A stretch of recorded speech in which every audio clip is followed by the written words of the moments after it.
नमस्कार दोस्तों, स्वागत है आपका खबरनॉमिक्स में। उम्मीद करता हूँ आप सभी कुशल मंगल होंगे।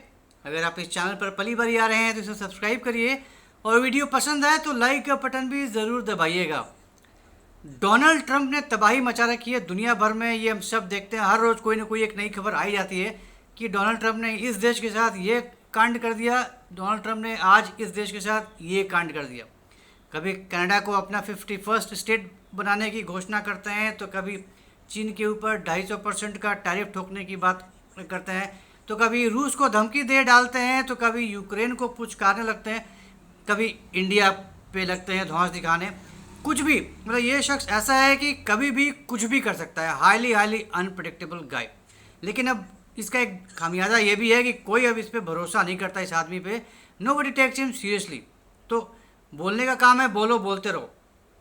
लेकिन कुछ अब बीइंग प्रेसिडेंट ऑफ अमेरिका, जब पूरी दुनिया को पता है कि अमेरिका सुपर पावर है, इसके किए गए कांड पूरी दुनिया को असर दिखाते हैं, तो वो तो कोई डिनाई नहीं कर सकता। अब अगर हम टैरिफ की बात करें तो जो भी हो, जैसा भी सनकी इंसान हो, लेकिन अगर टैरिफ ठोक दिया तो ठोक दिया।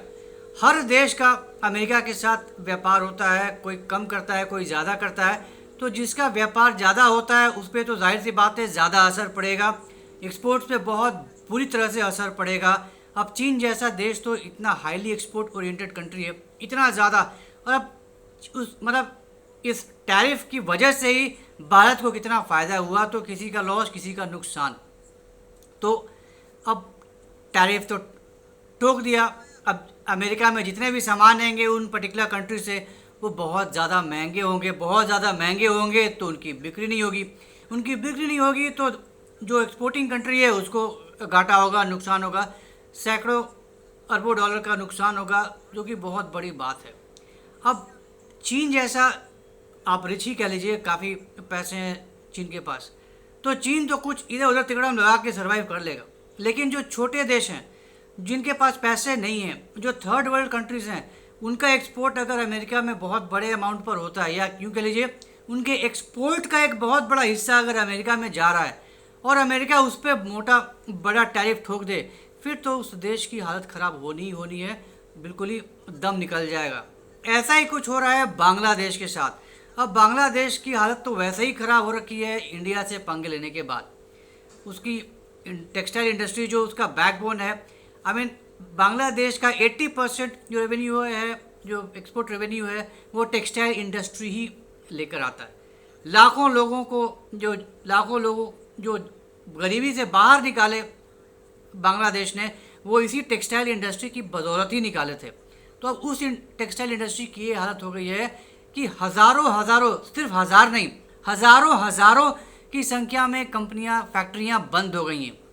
नाउ जस्ट इमेजिन, जब एक फैक्ट्री बंद होती है तो कितने सैकड़ों लोग सड़क पर आ जाते हैं, उनकी रोजी रोटी ठप हो जाती है, खाने के पैसे नहीं होते। अब फैक्ट्री में, आम छोटी मोटी फैक्ट्री में काम करने वाला कितना कमाएगा? चंद हज़ार कमाएगा, टका है वहाँ पे, तो चंद हज़ार टका कमाएगा। 4-4, 5-5, 6-6 लोगों का परिवार है। अगर नौकरी नहीं रहेगी, पैसे नहीं आएंगे, तो परिवार कहाँ से खाएगा, कहाँ से पैसे लाएगा? और जब हज़ारों की संख्या में फैक्ट्रियाँ बंद हो जाएँ तो लाखों लोग बेघर हो जाएंगे, बेरोजगार हो गए। और जो खबर आई थी कि 2.5 लाख के करीब लोग ऑलरेडी बेरोजगार हो चुके हैं बांग्लादेश में। अब ये बांग्लादेश जैसे छोटी सी कंट्री के लिए ये बहुत बड़ी फिगर है। 2.5 लाख से ज़्यादा लोग इस इंडस्ट्री से बेरोजगार हो चुके हैं। तो अब फैक्ट्री बंद हो गई तो फैक्ट्री की कमाई भी बंद हो गई। फैक्ट्री की कमाई बंद हो गई तो जो सरकार टैक्स कमाती थी, वो टैक्स का कमाई भी बंद हो गया सरकार का, वो एक लॉस। दूसरा लॉस जो ये 2.5 लाख लोग जो बेरोजगार हुए हैं, अब इनके पास पैसे नहीं हैं, इनके खाने के पास के लिए पैसे नहीं है। खाने के पैसे नहीं है तो बाज़ार से सामान खरीदेंगे कहाँ? अब बाज़ार में पैसे खर्च नहीं करेंगे तो इकॉनमी में पैसा जाएगा कहाँ? तो जब इकॉनमी में पैसा नहीं आएगा तो इकॉनमी तो बैठेगी। चाहे वो IMF हो, चाहे वर्ल्ड बैंक हो, चाहे कोई भी ऐसा मॉनेटरी इंस्टीट्यूशन है, हर इंस्टीट्यूशन ने बांग्लादेश के लिए बहुत ही ग्रिम पिक्चर दिया है कि आने वाले फाइनेंशियल ईयर में बहुत ज़्यादा हालत ख़राब होने वाली है बांग्लादेश की। बद से बदतर होती चली जा रही है बांग्लादेश की इकोनॉमी, और कहीं ज़्यादा, और a big chunk of Bangladeshi population will get into poverty, और बहुत ज़्यादा बहुत बड़े पैमाने पर बहुत बड़ा तबका बांग्लादेश का वो गरीब हो जाएगा आने वाले समय में। अब एक भिखारी ने अगर दूसरे भिखारी का हाथ थाम लिया, उसको गले लगा लिया, तो कुछ तो असर पड़ेगा।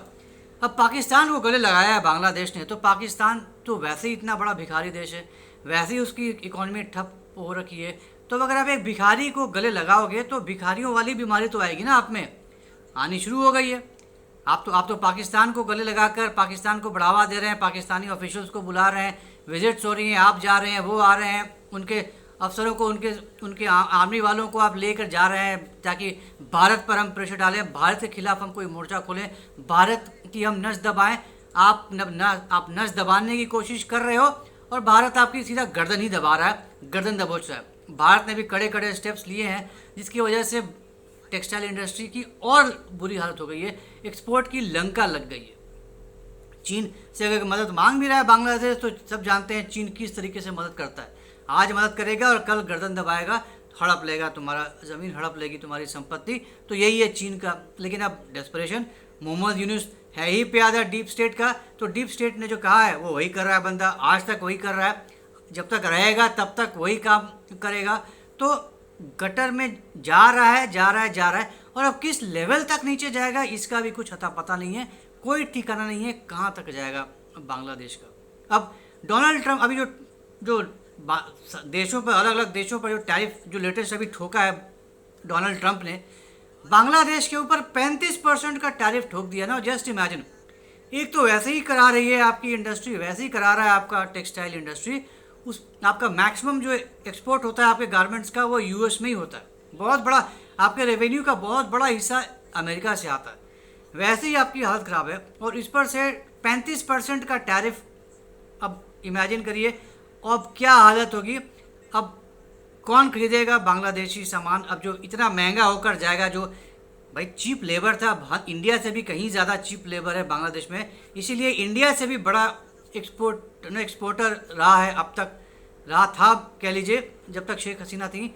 बांग्लादेश इंडिया से भी बड़ा टेक्सटाइल एक्सपोर्टर था, लेकिन अब इतनी ज़्यादा हालत ख़राब हो रखी है, बड़े से बड़ी फैक्ट्रियाँ भी, बड़ी बड़ी कंपनियों की हालत ख़राब हो गई हैं, लाखों लोग, हज़ारों लोग निकाल दिए, 50 हज़ार एम्प्लॉयज़ को निकाल दिया है इन बड़ी बड़ी कंपनियों ने। तो 35% टैरिफ के बाद बांग्लादेशी कपड़े जो कि अभी तक कॉम्पिटिटिव थे, हाईली कॉम्पिटिटिव थे, इसलिए ज़्यादा बिकते थे, अब उन्होंने भी अपना कॉम्पिटिशन जो कॉम्पिटिटिव एज था वो खो दिया है। अब बांग्लादेशी कपड़े भी अब उतने ही महंगे होंगे जितने कि हिंदुस्तानी कपड़े होंगे, जो बाकी चीनी कपड़े होंगे। जब आपका कॉम्पिटिटिव एडवांटेज ही चला गया तो फिर आपके कपड़े कौन खरीदेगा, तो आपका टेक्सटाइल इंडस्ट्री और ज़्यादा बद से बदतर हो जाएगा। और अब आने वाले समय में किस हद तक जाएगा गटर में बांग्लादेश का इकोनॉमी, किस हालत में चली जाएगी अर्थव्यवस्था, कुछ अता पता नहीं। इलेक्शन करवाने के मूड में है नहीं मोहम्मद यूनुस, क्योंकि उसे तो चस्का लग गया है ऐशो आराम का, अय्याशी करने का, तो वो तो मूड में है नहीं। वो अगले साल जून जुलाई का बात करता है। बांग्लादेशी आर्मी चीफ बोलता है भाई दिसंबर तक करवाओ, आपस में ठनी पड़ी है वैसे ही। तो इंटरनली भी बहुत गंदी हालत हो रखी है बांग्लादेश में, और एक्सटर्नली एक्सपोर्ट मामले में तो हो ही रखी है। अब इतना खौफ आ रखा है इंडिया का कि $900 मिलियन खर्च करने जा रहा है बांग्लादेश यूके से एक एयर डिफेंस सिस्टम खरीदने के लिए। बताइए, यहाँ आपकी इकोनॉमी के ऊपर खच्चे उड़े हुए हैं, ऐसा कौन सा खतरा आ गया आपको? आज तक ऐसा एक गोली तक नहीं चली इंडिया की तरफ से, और आपको इतना खौफ छा गया, पाकिस्तान की दुर्दशा देखे आपको इतना खौफ छा गया कि आप $900 मिलियन खर्च करने जा रहे हैं यूके से एयर डिफेंस सिस्टम खरीदने के लिए। ओके भाई, कोई बात नहीं, आप अपना औजार बढ़ाइए, आप अपनी एयर डिफेंस सिस्टम ठीक करिए, और जनता गई भाड़ में। वैसे भी आप लोगों को क्या मतलब जनता खाए ना खाए, आपको तो अपने ऐशो आराम से मतलब है, ऐश आराम कीजिए, मज़े लीजिए, देश कीजिए, कोई देश मत छोड़िएगा मोहम्मद यूनुस साहब, एक भी देश नहीं छूटना चाहिए जब तक आप गद्दी पर बैठे हैं। ऐश कर लीजिए, एक बार आप हटे उसके बाद से कोई थूकने वाला भी नहीं होगा, ये मोहम्मद यूनुस खुद भी जानता है। इसलिए समय रहते हुए अपने सारे अरमान पूरे कर लेना चाह रहा है मोहम्मद यूनुस। तो देखते हैं आगे क्या होने वाला है और किस गटर पर जाने वाला है, और कोई नई खबर आएगी गटर के अंदर से तो फिर मैं फिर से आपके साथ साझा करूंगा। तब तक इंतजार कीजिए। तो उम्मीद करता हूँ आपको आज की ये जानकारी पसंद आई होगी। तो अगर ये कंटेंट पसंद आया तो हमारे इस वीडियो को लाइक करिए, शेयर करिए, और हमारे चैनल को सब्सक्राइब जरूर करिए, बेल आइकन पर ज़रूर दबा दीजिएगा। तो जल्दी मिलेंगे कैसे नई इंटरेस्टिंग वीडियो के साथ। तब तक के लिए जय हिंद, जय खंड भारत, नमस्कार।